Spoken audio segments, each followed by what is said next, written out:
Hey, and we're back with CN Live here on NRATV. I'm Bill Whittle, sitting in for Colion. Should be back tomorrow. And we're talking with our friend Sonja Bochow from Right Wing News, which is an organization I've been a fan of, and they've done links for my essays and videos for 10 years now, something like that. Sonja, here, we talk about this, a lot of the same stories, the high-level stories. We talk about Comey and Gorsuch and stuff. Is there anything out there that's kind of underneath the, I don't want to say under the radar exactly, but that's maybe not like an A-list headline that you find particularly interesting? Anything you're working on in that kind of something maybe we didn't hear about before? Well, something that's near and dear to my heart is politically educated young people. Like I said, I am a mother of four. My oldest turned 20 today, and he voted for the first time in a presidential election this past November. I have a Happy birthday. 17-year-old daughter in high school, and it is my absolute passion that young people be educated on what is going out there with the insidious, I will call it poison, of liberal thinking. It is everywhere. It is throughout their schools, their faculties, their administrations, their fellow students are sort of have been brewing in liberalism for many years. And it is my children in particular are noticing that literally their friends do not seem able to think critically, to form an opinion based on evidence and facts. And so this would be something that is near and dear to my heart. The essence of progressive philosophies that exists today is basically you're not allowed to make any kind of a discernment or value judgment of any kind. You can't say that this piece of art is better than that piece of art. You can't say that this culture is better than that culture. You're not allowed to make any kind of value judgment on anything. And I think it's because liberals and progressives think that if you don't have an opinion on anything, then there's nothing to go war about and fight about and all the rest of this nonsense that they believe. But you're absolutely right. And you have to credit the left in the same way you sometimes have to credit the devil. They understand that if you spend your resources on young people, it's just a matter of time. I mean, we've been to events, I'm sure you have too. I've been to Republican events, Tea Party events. You look at the crowd and the average age is, deceased. And it's a very powerful thing that the left is doing, because not only do they guarantee that these people will grow up to be indoctrinated with their political philosophy, but young people are much, much easier to sway than older people. That's why as you get older, most people tend to become Republican. It takes a while for life to beat the stupid out of you, basically. Yeah, I would agree with that. And I would also say that there is hope. I have many friends, many conservative friends, who are doing an excellent job raising their young people to be able to think critically. But there aren't enough of them out there yet. So as you're saying, we've got young people that are not able to think critically about these things, not able to assess the current political situation in terms of actual evidence. It's really based more on emotions and feelings, and you hurt my feelings, and because of that, you're a bad person. And this is really about the level of logic that I'm seeing out there and that my children are seeing out there. That's exactly right. I've spoken at a bunch of colleges and spoken in front of some pretty hostile audiences with, largely progressive students. And I think the one thing that's the most shocking to me, I don't know if you've gotten this sense either, but the thing that is absolutely the most amazing to me is how easy it is to flip these people. Honestly, I think I could flip the average college student. I'd need less than 10 minutes to do it. Problem is there's 10 million, 20 million of them. I don't have that kind of time. But their arguments are so shallow, and they're just repetitions of bumper stickers and their chants, right? I mean, if you go to a Tea Party event, for example, or if you'd gone to one when the Tea Party was really, really burning along in 2009, 10, 11, you would be subjected to 4 hours of maybe 12 different speakers. They'd be talking about the Federal Reserve System. They'd be talking about the Federalist Papers. They'd be talking about everything about how this government works or should work. You go to a left-wing rally, and all you get are, hey, hey, ho, ho, Donald Trump has got to go. They think on the level of 4-year-olds because that's basically where their development was arrested by this liberal school system. Yeah, and that's really, I think you've nailed it with that. It is sort of seems to be like an arrested development issue. For instance, in one of my children's schools, we had a faculty member who literally stayed home the day after the election and wrote a letter to his students explaining that he just couldn't possibly come in. He was so Hmm. emotionally distraught over the election, and then proceeded to lecture the students about politics and why Trump was bad and you should not be a Republican, and all of these things that were really actually outrageous, that a faculty member would think that they even have the standing to do something so inappropriate. They are there to show young people what it looks like to lose with grace. And this particular faculty member did not. Not only did the faculty member not lose with grace, I think the most amazing thing I saw during the entire election year, and that was a heck of a year last year. There are so many things about Hillary Clinton that I despise and I've despised for a very long time, but I have to tell you, what I'm about to tell you is certainly not the worst transgression in terms of magnitude, but to me, it told me all I need to know about this woman, and that's simply this.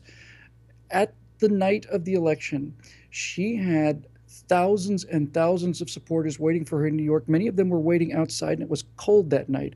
And Hillary Clinton could not pull it together enough to come and basically give a concession speech. Now, maybe you could say, well, she just wanted to stick it to Donald Trump. That in itself is childish, petulant, and adolescent. It's just like everything else the left does. But when you leave your own supporters out there and you don't even have the respect to go out there and tell these people who've worked for 6 months, a year, 2 years for you and say, hey, we gave it our best shot. It's you guys were fantastic. We just didn't quite get there. The selfishness of that. And look, I'm not the person to be breaking these rumors. Most people were saying she was just so drunk she could hardly stand. Don't you find it odd that Hillary Clinton, whose entire career was based on the idea that women are just the equal of men and they can handle stress just as well as anybody else, is the first candidate in my memory anyway, who was so upset at an election loss that she was completely incapacitated? Yeah, I think really what you saw there on election night was a failure of leadership. Here is a woman who is running for office to be essentially the leader of the free world, who is so emotionally distraught at losing that she does not even come out and address her supporters, as you noted. That is a failure of leadership. A leader rallies his troops when Yes. you lose and comes back to fight another day. My daughter is doing a project for National History Day on the Battle of the Brandywine. That is a local battle to where I happen Hmm. to reside. And General Washington lost that battle. But there's a lot about that battle that was instrumental in bringing the winning of the war, so to speak. So when you're losing, that is not the time to abandon your troops and let them just do their own thing and wonder what in the world happened to our so-called leader. That's right. That's right. Exactly right. Small minds push the blame downwards and push the credit upwards, but actual leaders do just the opposite.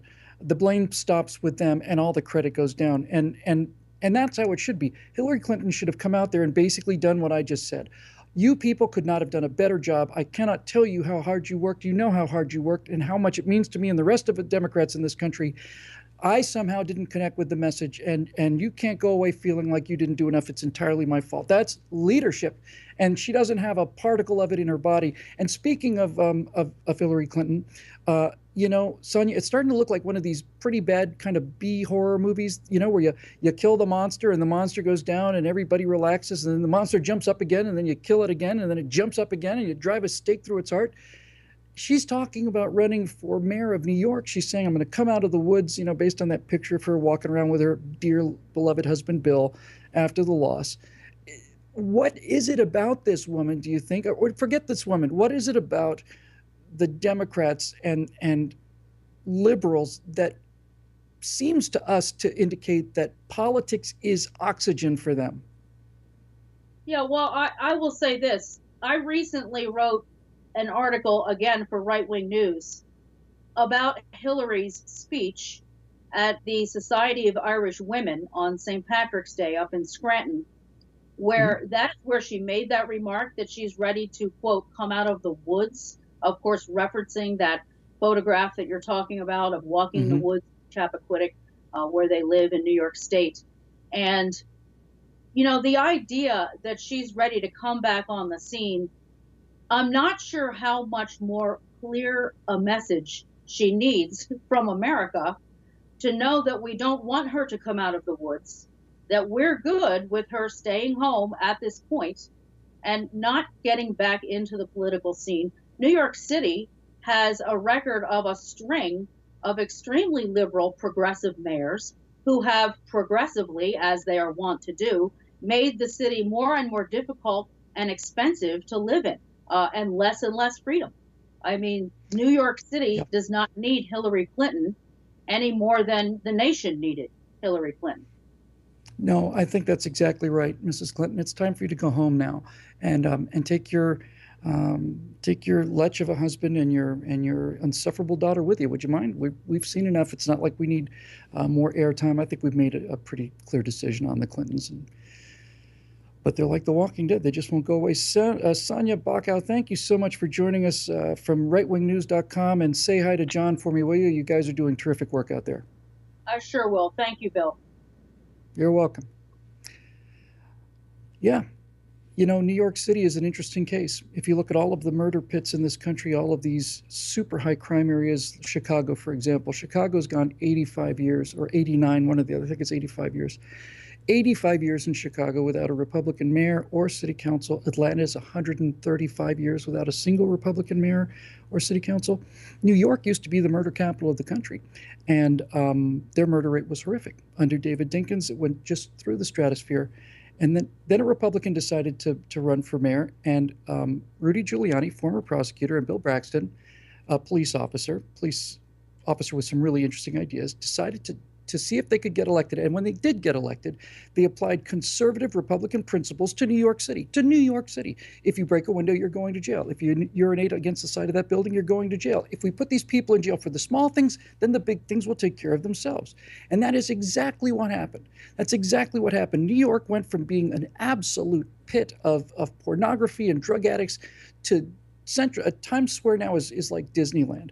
And that's all the result of Republican policies that have finally been put into place in one big city. You could do it in Detroit and Chicago and Newark and all the rest, but people are just constantly told that this horrible situation is good for them, and Republicans are the source of all evil and all problems. Maybe they'll wake up after a century or so. Well, I got to tell you, it's always been fun to sit in on this show. I love my friends over at NRATV. Colion is out doing something cool, I know for an absolute fact. He'll be back tomorrow. I'm Bill Whittle from BillWhittle.com out here in Los Angeles. Been a pleasure guest hosting for Colion this last couple of days, and I have a feeling I'll see you around back here on NRATV.